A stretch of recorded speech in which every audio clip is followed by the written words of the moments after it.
कक्षा 10 विषय इतिहास और चैप्टर नंबर 5 का जो है आज हम लोग आखिरी टॉपिक पढ़ रहे हैं और टॉपिक का नाम है औपनिवेशिक शिक्षा पद्धति की आलोचना। तो औपनिवेशिक शिक्षा पद्धति कहने का तात्पर्य यह है कि अंग्रेज़ों के शासनकाल में, कंपनी के शासनकाल में जो भारत में शिक्षा व्यवस्था लागू किया गया था, वह उस शिक्षा पद्धति की आलोचना कैसे किया गया या उसमें क्या क्या खामियां थी उसको देखेंगे। तो सबसे पहले अगर हम लोग औपनिवेशिक शिक्षा पद्धति के विषय में अगर पढ़ेंगे तो 1813 का चार्टर एक्ट के से आरंभ होता है।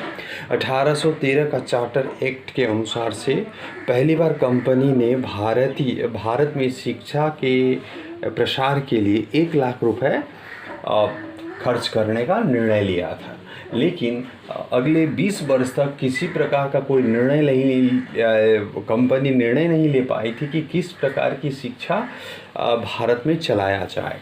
तो एक लोक शिक्षा समिति का गठन हुआ 1823 ईस्वी में और जो प्रयास किया गया कि यहाँ से भारत में किस प्रकार की शिक्षा को चलाया जाए। तो अंत में 1835 में लॉर्ड मैकाले ने अपने प्रतिवेदन में कंपनी को, सरकार को यह सुझाव दिया कि भारत में अंग्रेजी भाषा से पश्चिमी शिक्षा व्यवस्था को यहाँ पे प्रसार किया जा सके। तो इस प्रकार से भारत में अंग्रेजी शिक्षा का विस्तार आरंभ हो गया। और इसको हम लोग देखेंगे तो 1835 ईस्वी से लॉर्ड मैकाले की सरकार ने यह निर्णय लिया कि अब धन का अंग्रेजी शिक्षा और साहित्य के विकास पर ही खर्च होगा।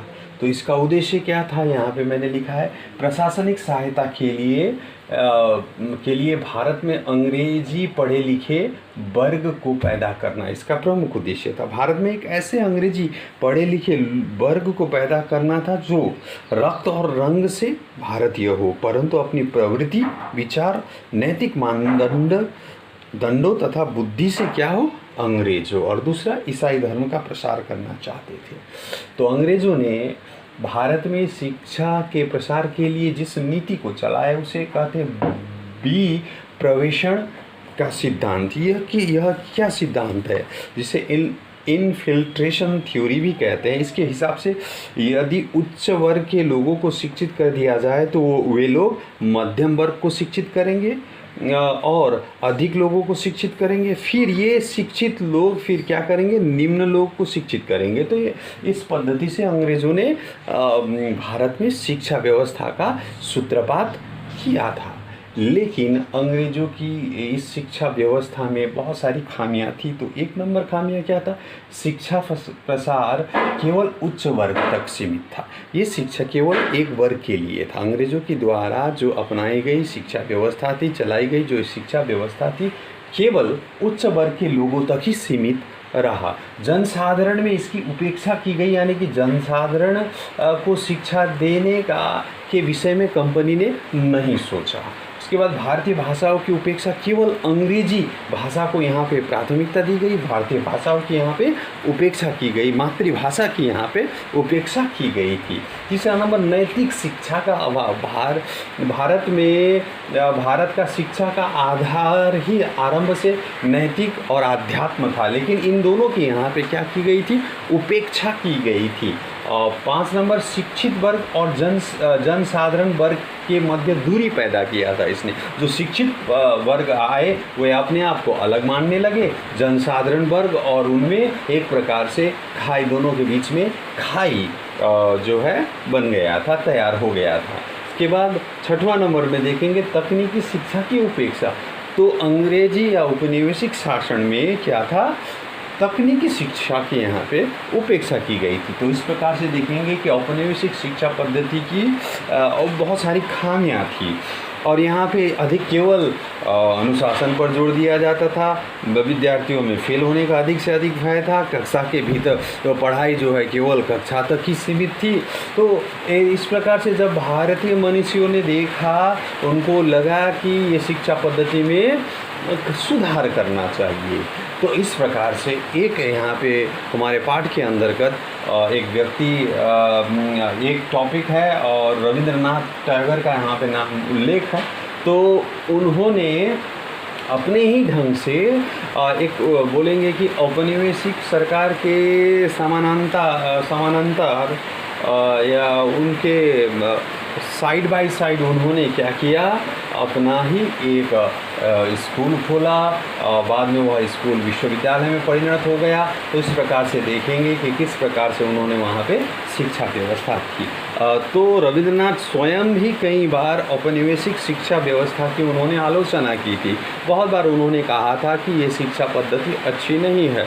उन्होंने स्वयं कहा कि ये एक फैक्ट्री है, स्कूल अंग्रेजी और जो औपनिवेशिक स्कूल एक फैक्ट्री है जो सुबह 10:30 बजे एक बेल से जो है आरंभ होती है और जो 4:30 बजे बेल के बाद ख़त्म हो जाती है। तो इसमें क्या है, केवल वो ऐसे बच्चे जो उत्पन्न होते हैं जो केवल अपने पेशा के लिए या उन्हें इस प्रकार से तैयार किया जाता है कि वह अपना केवल ज़िंदगी गुजार सके। उसमें किसी प्रकार के नैतिकता अध्यात्म उसमें नहीं है। तो ये सोचकर रविंद्रनाथ टैगोर ने शांति निकेतन में एक स्कूल खोला। ठीक, तो यहाँ पे क्या है, 1863 ईस्वी में रविंद्रनाथ टैगोर के पिता ने 1863 ईस्वी में बीरभूम जिले के बोलपुर में भुवनडंगा नामक स्थान पर कुछ भूमि उन्होंने खरीदा था और वहाँ पे धर्म चर्चा करने के लिए उन्होंने एक आश्रम की स्थापना की थी और इसी भुवनडंगा का नाम बदलकर शांति निकेतन नाम उन्होंने रखा था। बाद में भुवनडंगा क्या किस नाम से जाना जाने लगा, शांति निकेतन के नाम से जाना जाने लगा। इसके बाद 1901 ईस्वी में रविंद्रनाथ टैगोर ने यहीं पर ब्रह्मचर्य आश्रम या ब्रह्मचर्य विद्यालय की स्थापना की।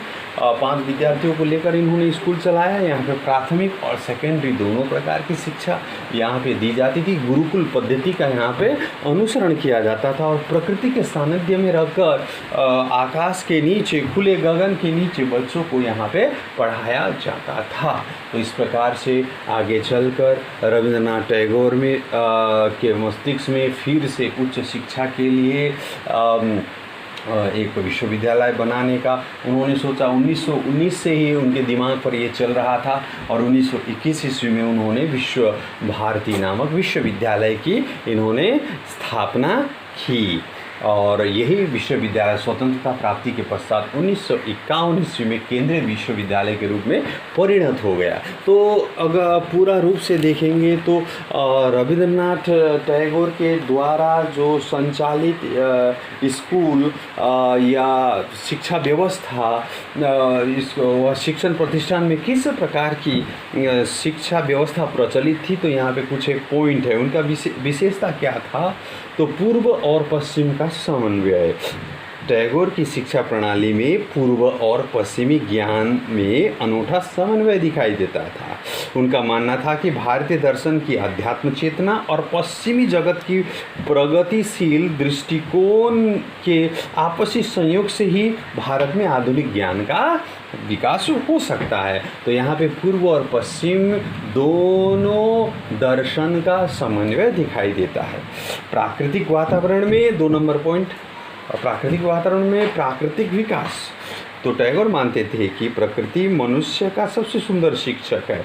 प्रकृति मनुष्य को उसके ज्ञानार्जन में सही माहौल प्रदान करता है, जहाँ किसी भी प्रकार के ज्ञानार्जन में बच्चों के कोमल मस्तिष्क पर कोई अतिरिक्त दबाव नहीं पड़ता है। तो इस प्रकार से प्रकृति के सानिध्य में रहकर यहाँ के बच्चों को शिक्षा मिलता था। उसके बाद पुस्तक केंद्रीय शिक्षा की इन्होंने उपेक्षा की। शिक्षा के क्षेत्र में बड़ी ही दृढ़ता से पहली बार रविंद्रनाथ टैगोर ने बच्चों के लिए पुस्तकों पर आधारित शिक्षण पद्धति का त्याग किया और उनके अनुसार से छात्रों के मानसिक विकास का एकमात्र साधन पाठ्य पुस्तक ही नहीं है, तो छात्रों को पुस्तक केंद्रित ज्ञान से मुक्त रखकर सीखने के विस्तृत प्राकृतिक आयाम में विचरण करने का काम इन्होंने किया। इसके बाद चौथा नंबर पर देखेंगे तो छात्रों की स्वतंत्रता। शिक्षा के क्षेत्र में टैगोर व्यक्ति स्वतंत्रता के हिमायती थे। इसी उद्देश्य से उन्होंने शांति निकेतन, श्री निकेतन ब्रह्मचर्य आश्रम की स्थापना की, जहां वे छात्रों को रुचि के अनुसार से जीवन के किसी भी क्षेत्र पर जुड़े शिक्षादान के चयन की स्वतंत्रता वो दिया करते थे। तो प्रायोगिक और यथार्थपरक शिक्षा, तो टैगोर के अनुसार से शिक्षण को कृत्रिम तथा व्याख्यामूलक बनाने के होने के बजाय प्रायोगिक और व्यावहारिक होना चाहिए। तो टैगोर मानते थे कि रटने वाली शिक्षा व्यक्ति को मानसिक दासता का शिकार बना देता है, जबकि रचनात्मक क्रियाशीलता व्यक्ति में आत्मविश्वास पैदा करता है और अपने विषय का वो मालिक बन जाता है। और 6 नंबर ललित कलाओं का महत्व। ये रविंद्रनाथ टैगोर ने ललित कलाओं का भी विशेष महत्व और स्थान दिया था अपने शिक्षण प्रतिष्ठान में। उनके अनुसार से खेलकूद, नृत्य, संगीत, नाटक, कविता, चित्रकला आदि शैक्षणिक प्रक्रिया के प्रमुख अंग है और उसके पूरक सोपान है। और अंत में है ग्रामीण पुनर्निर्माण के लिए शिक्षा। टैगोर एक मानवतावादी चिंतक थे जिनका आम जनता से अद्भुत लगाव था। वे ग्रामीण भारत की आर्थिक विपन्नता से परिचित थे, इसलिए वे चाहते थे कि ऐसी शिक्षा व्यवस्था को चलाया जाए जो ग्रामीण पुनर्निर्माण में सहायता कर सके।